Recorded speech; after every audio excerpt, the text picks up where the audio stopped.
बिस्मिल्लाहिर्रहमानिर्रहीम अल्हम्दुलिल्लाहि रब्बिल आलमीन वस्सलातु वस्सलामु अला सय्यिदिल अंबियाइ व अला आलिहि व अस्हाबिहि व मन तबिअहुम बि इहसानिन इला यौमिद्दीन अम्मा बाद क़ालल्लाहु तबारक व तआला फ़ी कलामिहिल मुबारक अऊज़ु बिल्लाहि मिनश शैतानिर रजीम बिस्मिल्लाहिर्रहमानिर्रहीम या अय्युहन्नासु उअ्बुदू रब्बकुमुल्लज़ी ख़लक़कुम वल्लज़ीना मिन क़ब्लिकुम लअल्लकुम तत्तक़ून अल्लज़ी जअल लकुमुल अर्ज़ फ़िराशं वस्समाअ बिनाअ वअन्ज़ल मिनस समाइ माअन फ़अख़रज बिही मिनस समराति रिज़्क़न लकुम फ़ला तजअलू लिल्लाहि अंदादन व अंतुम तअलमून सदक़ल्लाहुल अज़ीम। అనంత కరుణామయుడు అపార కృపాసాగరుడైన అల్లాహ్ పేరుతో ప్రారంభిస్తున్నాను. సర్వలోకాల సృష్టికి కర్త, ప్రభువు, పోషకుడైన అల్లాహ్కు మాత్రమే స్తోత్రములు. ఆయన పంపిన 50 మంది ప్రవక్తలపై మరియు అంతిమ దైవ ప్రవక్త ముహమ్మద్ సల్లల్లాహు అలైహి వసల్లం వారిపై దైవ కృపాశాంతులు కురియుగాక. గౌరవనీయులైన సోదర సోదరీమణులారా, అస్సలాము అలైకుం వరహ్మతుల్లాహి వబరకాతుహు. నేను ఈరోజు మీ ముందర మానవుడు ఒకే దేవుణ్ణి ఎందుకు ఆరాధించాలి అనే అంశంపై కొన్ని విషయాలు చెప్పదలుచుకుంటున్నాను. అల్లాహ్ మానవుణ్ణి ఎంతో గొప్పవాడిగా చేశాడు. ప్రపంచంలోని వస్తువులన్నిటినీ అతని కోసమే సృష్టించాడు. అల్లాహ్ మానవునికి ఎంతగా విజ్ఞానాన్ని ప్రసాదించాడంటే అతను చంద్రునిపై కూడా చేరుకున్నాడు, అంతరిక్ష కేంద్రాలను కూడా ఏర్పాటు చేసుకున్నాడు.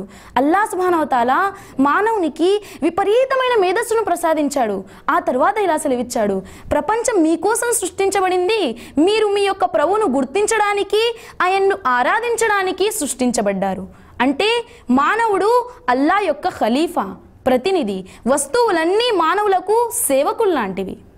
ఒకవేళ రాజు లేదా ప్రతినిధి తమ నౌకర్లు సేవకుల ముందు ప్రణమిల్లితే తమను తాము అగౌరవపరుచుకుంటున్నాడు, తమ నిజమైన ప్రభువుకు ప్రాముఖ్యత ఇవ్వడం లేదు.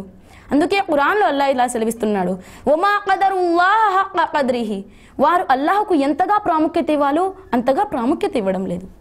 మీరే ఆలోచించండి, ప్రతి వస్తువు దాన్ని తయారు చేసిన వాడికి కట్టుబడి ఉంటుంది. అలాంటప్పుడు ఆ వస్తువును ఎందుకు వేడుకోవాలి? శక్తిని ప్రసాదించేవాడు, తిరిగి లాక్కునేవాడు ఆ సృష్టికర్త మాత్రమే. అల్లాహు ఖాలిఖు కుల్లి షై, అల్లాహ్ అన్ని వస్తువులను సృష్టించాడు, కానీ అల్లాహ్ను ఎవరూ సృష్టించలేదు. అల్లాహ్ అస్తిత్వం ఎన్నటికీ తరగదు. చెట్టు ఎండిపోతే బలహీనమై పడిపోతుంది. ఎండాకాలంలో ఎండలు మండిపోతాయి, చలికాలంలో ఎండలు తగ్గిపోతాయి. నిప్పు మీద నీళ్లు చల్లితే అది ఆరిపోతుంది.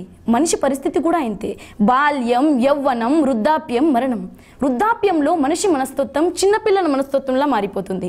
ఇప్పుడు మీరు నేను ఆలోచించాల్సిన విషయం ఏమిటంటే, ఇవన్నీ దేవుడు అనిపించుకోవడానికి యోగ్యమైన విషయాలు. ఒకవేళ మానవుడు 1000 మంది దేవుళ్ళను విశ్వసిస్తే నన్ను ఏ దేవుడు ఇష్టపడుతున్నాడు, ఏ దేవుడు ఇష్టపడడం లేదు అన్న చింత అతని మెదడును ఎప్పుడూ తొలచివేస్తూ ఉంటుంది. ఏదైనా ఆపద వచ్చి పడితే ఏ దేవుణ్ణి ఆరాధిస్తే నా ఆపద తొలగిపోతుందా అన్న మీమాంసంలో పడిపోతాడు. అందుకే ఖురాన్ 21వ అధ్యాయం 22వ ఆయతులో అల్లాహ్ ఇలా సెలవిస్తున్నాడు, లౌ కాన ఫీహిమా ఆలిహతున్ ఇల్లల్లాహ్ లఫసదతా. భావం, భూమ్యాకాశాలలో ఒక్క అల్లాహ్ తప్ప ఇతర దేవుళ్ళు కూడా ఉంటే భూమ్యాకాశాల రెండిటి వ్యవస్థ చిన్న భిన్నమై ఉండేది. ఏదైనా వ్యవస్థను సక్రమంగా నడపాలంటే అధికారం ఒకరి చేతుల్లో ఉండడం శ్రేయస్కరం. ఉదాహరణకు మన ఆంధ్రాలో ఒక్క ముఖ్యమంత్రి కాక చాలామంది ముఖ్యమంత్రులు ఉన్నట్లయితే నిర్వహణ అసాధ్యం.